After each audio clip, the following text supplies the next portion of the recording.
Hey, salut à tous, on se retrouve aujourd'hui pour une nouvelle vidéo sur ma chaîne Tech & Shoot. Et aujourd'hui on va parler d'une webcam, la Streamcam de chez Logitech. Mais avant de te parler de cette Streamcam de Logitech, je t'invite à t'abonner à la chaîne si c'est pas déjà fait, sans oublier de cliquer sur la petite cloche, c'est juste en dessous, ça te permettra de recevoir une notification à chaque fois que je publie une nouvelle vidéo. Alors cette Logitech Streamcam, ça faisait un moment que je voulais changer ma webcam. J'avais une CS615 avant de chez Logitech toujours, mais depuis le début du confinement au mois de mars, il y a presque un an déjà, c'est compliqué de trouver des webcams. Soit on les a à des prix très élevés, soit elles sont pas en stock. Et là en fin d'année, j'ai enfin pu commander cette Streamcam, c'est celle que je voulais, c'était le bon rapport qualité-prix pour moi. Et on va voir dans cette vidéo si elle a tenu ses promesses. Du coup, on va pas perdre de temps, on va tout de suite faire l'unboxing de cette Streamcam. On se retrouvera après pour les caractéristiques et puis que je vous donne mon avis dessus. Donc cette Logitech Streamcam vous arrive dans cette petite boîte. À l'avant, on va retrouver évidemment la photo de la webcam, son nom, les caractéristiques. Donc on est en 1080p et 60 fps. On voit que c'est en USB-C et que ça fonctionne avec le logiciel Logitech Capture. À l'arrière, on va retrouver quelques caractéristiques de la webcam. Lorsqu'on ouvre la boîte, on a directement le visuel sur la webcam, avec ici quelques petits dessins de comment l'installer.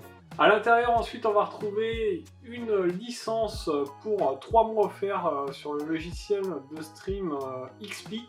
Un petit livret sur la garantie de cette Logitech Streamcam. Un support pour la Streamcam qui permet de la fixer sur un pied, avec ici le pas de vis. Et enfin, notre Streamcam avec son support ici.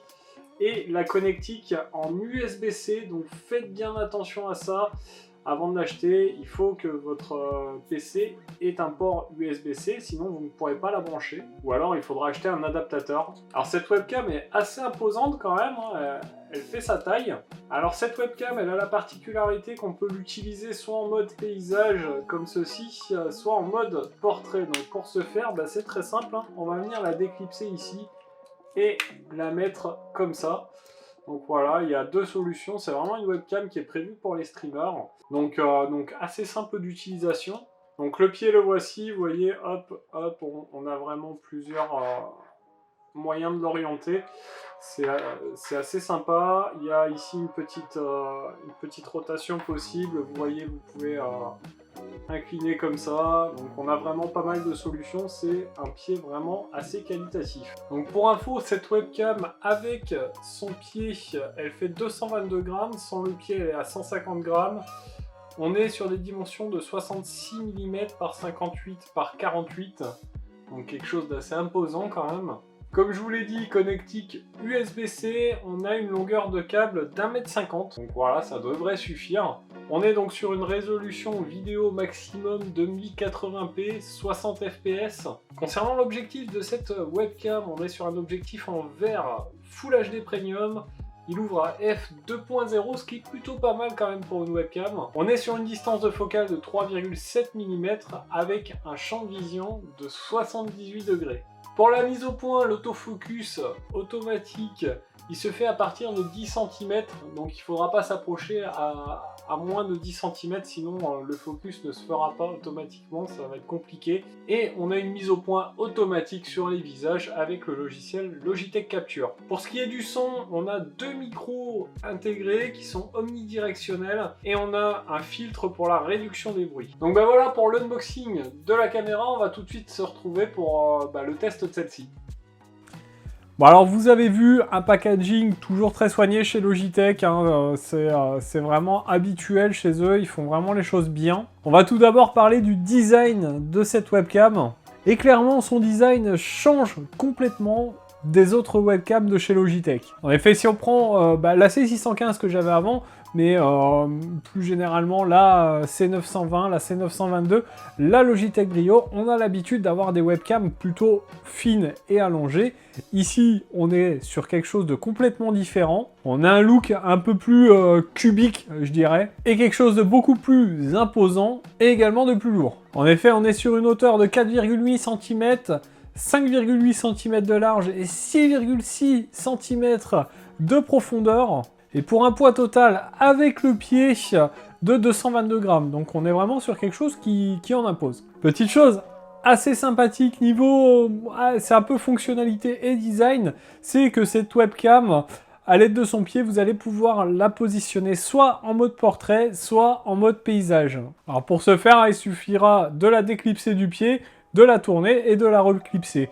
Le pied, parlons-en d'ailleurs, il va vous permettre de la fixer sur n'importe quel écran, pas de souci, et même de la poser sur votre bureau si vous voulez, ou n'importe quelle surface plate en tout cas. Sachant que sur le haut du pied, vous avez une petite rotule qui vous permet d'orienter facilement votre caméra, et ça c'est plutôt cool. Alors attention, par contre, petit point vraiment auquel il faut faire attention lorsque vous commandez cette Logitech StreamCam, c'est sa connectique. En effet, elle se connectera à votre ordinateur à l'aide d'un câble USB Type C 3.1, ce qui fait que si vous n'avez pas ce type de connectique sur votre PC, vous ne pourrez pas la brancher, vous serez obligé d'acheter un adaptateur supplémentaire qui n'est pas livré avec, et ça c'est un petit peu dommage je trouve. En effet, aujourd'hui tous les ordinateurs n'ont pas de prise USB Type C, et du coup j'aurais trouvé logique et normal qu'ils fournissent cet adaptateur USB Type C vers USB-A pour pouvoir la brancher n'importe où. Le câble USB Type C, lui, qui est fourni à une longueur d'1,50 m, ce qui est dans la moyenne de ce qui se fait habituellement. Hein.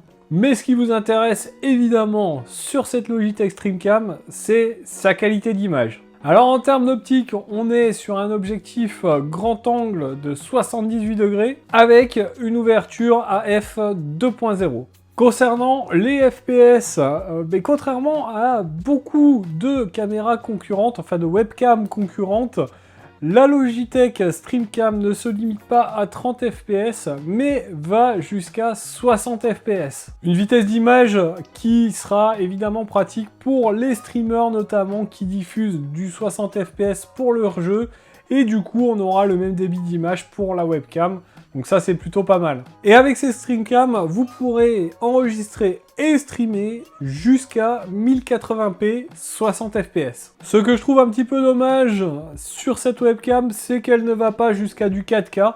Pour cela, il faudra vous tourner vers la Logitech Brio, mais qui est 100 € plus cher que celle-ci. Mais en tout cas, même sans 4K, cette caméra a une qualité d'image vraiment assez exceptionnelle. Allez, sur ce, on va partir tout de suite sur mon écran. Je vous fais une capture d'écran. On va parler du logiciel qui est fourni avec cette Logitech StreamCam.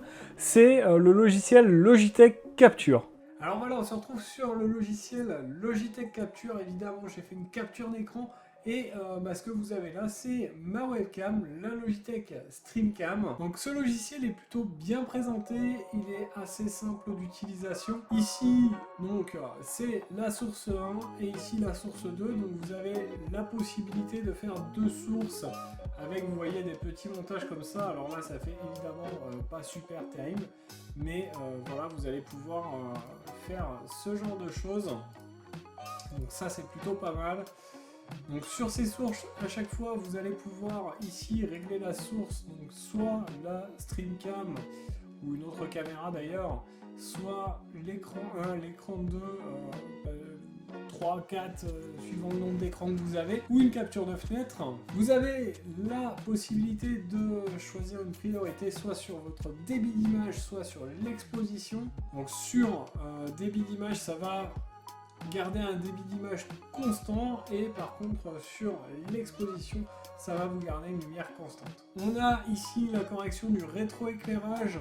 Donc moi je ne le mets jamais parce que vous voyez ça blanchit plutôt pas mal ici, mais ça peut être utile, en tout cas ça existe. Ici vous allez avoir le choix entre soit dual mono, donc deux micros mono, donc plus de puissance on va dire, et vous allez avoir la possibilité aussi de vous mettre en stéréo. Ici on a une petite stabilisation de l'image. Alors perso sur une webcam je vois pas trop à quoi ça sert, mais en tout cas ça mérite d'exister, ça va venir cropper un peu dans l'image, donc voilà, à voir. Alors ensuite, chose assez sympa, c'est le cadrage automatique.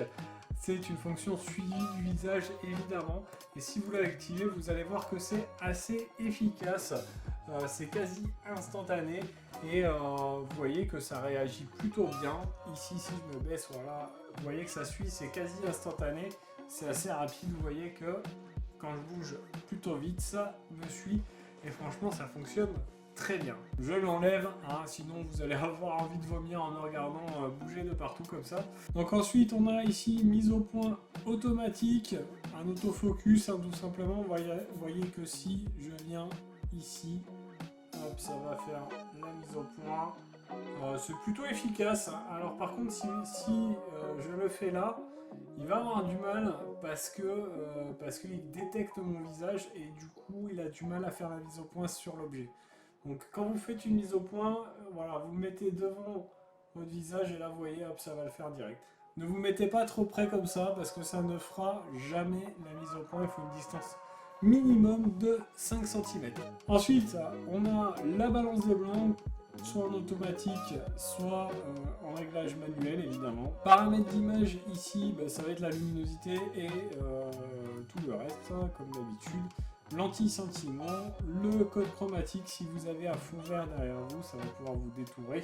Les paramètres avancés, donc avec un retournement ou pas, vertical ou pas. Voilà. Ensuite, on va avoir ici des effets de scène, donc avec la superposition de texte, un filigrane, les petits effets comme ça, négatifs, les effets rigoureux comme ceci, voilà. Des choses assez sympas, la transition entre les scènes. Ensuite, ici, on a les options vidéo, la résolution évidemment, donc du Full HD, du 720p ou du 360p. Ensuite, on va pouvoir régler les FPS, 24, 25, 30, 50 ou 60 FPS. Modifier l'emplacement d'enregistrement de ces captures. Les paramètres avancés, on a le compte à rebours, la grille de cadrage que vous pouvez enlever, c'est comme vous voulez, et la capture d'écran améliorée en 5 mégapixels. Ici, ça va être les paramètres de son, donc vous allez régler votre micro. Ici, sur le Alt, là, c'est les différentes combinaisons de touches que vous allez pouvoir modifier. Vous mettez ce que vous voulez. Et enfin, le dernier icône, c'est votre profil. Ici, comme vous l'avez vu tout à l'heure, vous avez les différentes scènes qui sont possibles. Au milieu, le bouton d'enregistrement, le bouton pause, le bouton photo.